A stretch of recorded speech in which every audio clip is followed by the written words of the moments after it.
Et merci d'être avec nous. Merci de votre invitation. Voilà, le micro est ouvert. Merci d'être avec nous cet après-midi en studio. Vous êtes donc le directeur de la publication et de la rédaction d'Actualité Juive, à la une de notre hebdomadaire préféré cette semaine, l'Alia 2021, avec un nouveau départ pour plusieurs centaines de Français. Voilà, disons que l'Alia repart à la hausse après un tassement qui était assez sensible dans la société française, mais depuis 2-3 ans, à la faveur notamment de la crise déclenchée par les conséquences de l'épidémie de coronavirus, il y a à nouveau des demandes importantes auprès de l'agence juive, de compatriotes français qui souhaitent refaire leur vie en Israël. Et c'est vrai que ça a été l'occasion aussi pour nous de décrire, de décrypter, d'analyser ce phénomène, mais aussi d'accompagner des Olim à l'occasion du grand départ de la semaine dernière. Dans l'avion qui les emmenait à l'aéroport Ben Gurion, en compagnie de la ministre de l'Alia, qui est une figure montante de la vie politique israélienne, que vous connaissez mieux que quiconque,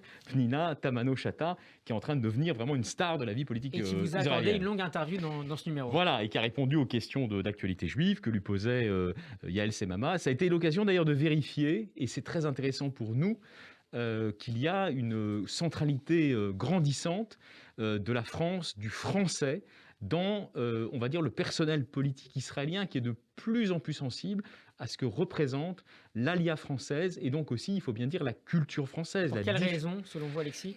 Alors, il y a plusieurs raisons, si vous voulez. C'est vrai que l'État d'Israël s'est bâti sur des aliotes qui étaient, tout le monde le sait, au départ des aliotes essentiellement d'Europe centrale. Ensuite, il y a eu évidemment les vagues très importantes d'aliotes venues du monde de l'Orient, c'est-à-dire en gros du Maroc à la Syrie et à l'Irak, qui ont fécondé véritablement le judaïsme israélien, qui l'ont réveillé en grande partie. Mais aujourd'hui, c'est vrai que, pour des raisons d'ailleurs qui sont également des raisons démographiques, l'État d'Israël se tourne vers des pays qui n'ont pas encore été des pays d'alia importants. La Russie l'est depuis les années 90. Et qu'est-ce qui reste au fond sur la planète comme communauté juive importante qui puisse faire l'objet justement d'appels grandissants d'Israël à se rapprocher de l'État juif? Eh bien, il reste, entre autres, bien sûr, avec quelques communautés sud-américaines, mais il reste, entre autres, la France, qui est un volant très important. Et puis, il y a d'autres raisons d'ordre plus culturel. On voit bien qu'aujourd'hui, pour des raisons qui sont géopolitiques, que vous maîtrisez mieux que quiconque, il y a incontestablement le désir des élites dirigeantes d'Israël, notamment de Naftali Bennett et de Yair Lapid, de se tourner de manière de plus en plus fraternelle vers la société française. C'est pour ça d'ailleurs que... Avec une meilleure peut-être représentativité politique des francophones à la Knesset notamment ? Alors ça a évidemment comme conséquence le fait que les personnes qui ont été élues ou qui sont actuellement à la Knesset, comme hier Yossi Tayeb pour le Chasse ou Yom Tov Kalfon, qui est un des représentants, disons, du courant Yemina de Naftali Bennett, ont une influence croissante. Ils s'appuient évidemment sur une population grandissante de nouveaux Israéliens d'origine française, canadienne ou suisse ou belge, disons francophones, qui souhaitent garder un lien avec leur culture. Et aujourd'hui, au fond, c'est un des axes de notre dossier. Ce qu'on a découvert en enquêtant sur ces nouveaux Olim, c'est que le fait d'être israélien, aujourd'hui, n'est pas incompatible avec le maintien, la sauvegarde de ces cultures d'origine, et notamment de la culture française. Qu'est-ce qui motive d'ailleurs ces départs, Alexis, de manière générale, puisque vous avez été, l'équipe d'Actualité Juive a été à la rencontre de ces Olim français ? C'est multifactoriel. Vous avez l'antisémitisme, évidemment, qui sévit malheureusement dans trop de territoires perdus de la République. Mais il y a aussi tout simplement un désir, j'allais dire, purement positif de tenter l'expérience israélienne, de refaire sa vie en Israël, de s'ouvrir de nouveaux horizons. Au fond, d'ailleurs, Ariel Kandel, le directeur général de Kalita, le rappelle très bien dans notre dossier. Faire son alia, c'est monter vers la Terre Sainte, mais c'est aussi une expérience d'ordre existentiel. En fait, c'est changer de regard sur sa propre existence. Et donc, une des motivations de l'alia reste, qu'on soit religieux ou pas d'ailleurs, profondément spirituelle. Alors, autre dossier à la une de ce nouveau numéro d'Actualité Juive, évidemment l'affaire Pegasus. Alors oui, d'ailleurs, la transition est toute trouvée.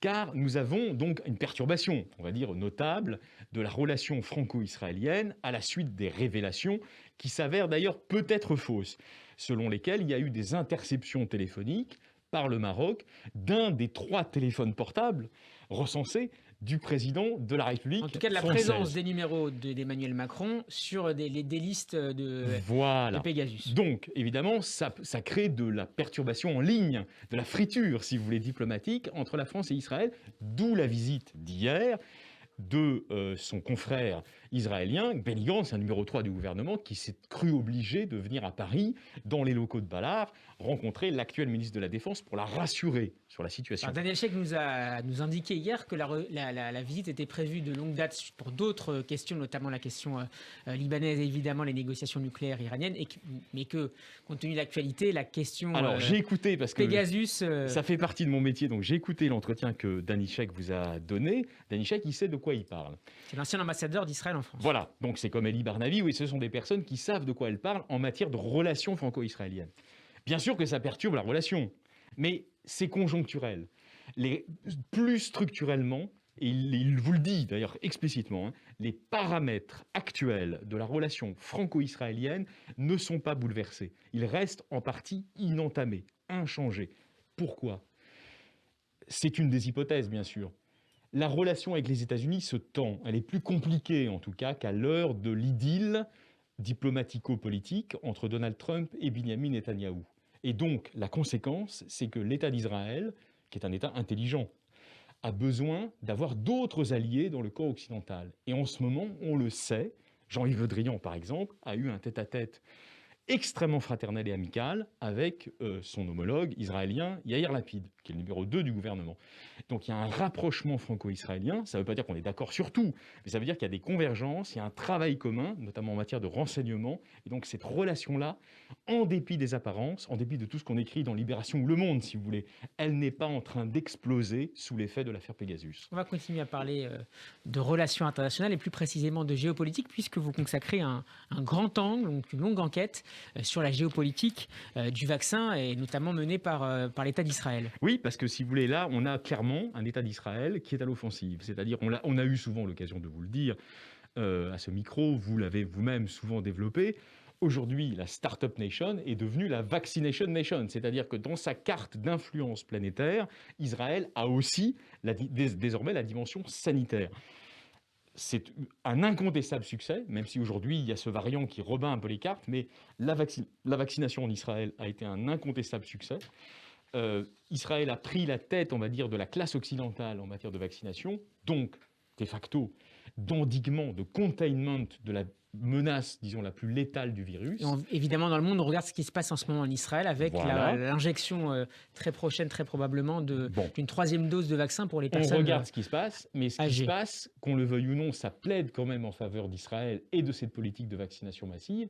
C'est que, bien sûr, le variant Delta fait des dégâts, mais il n'en fait pas sur les organismes qui sont protégés par 2 doses du vaccin le plus, disons, utilisé par les Israéliens, qui est le vaccin Pfizer. Donc ça montre que la vaccination a une efficacité pour protéger des formes respiratoires, notamment et cardiaques graves de la maladie générée par le coronavirus. Ça, c'est la première chose. Et la deuxième chose, c'est qu'aujourd'hui, effectivement, comme le montre Esther Hamar, il y a une véritable géopolitique du vaccin.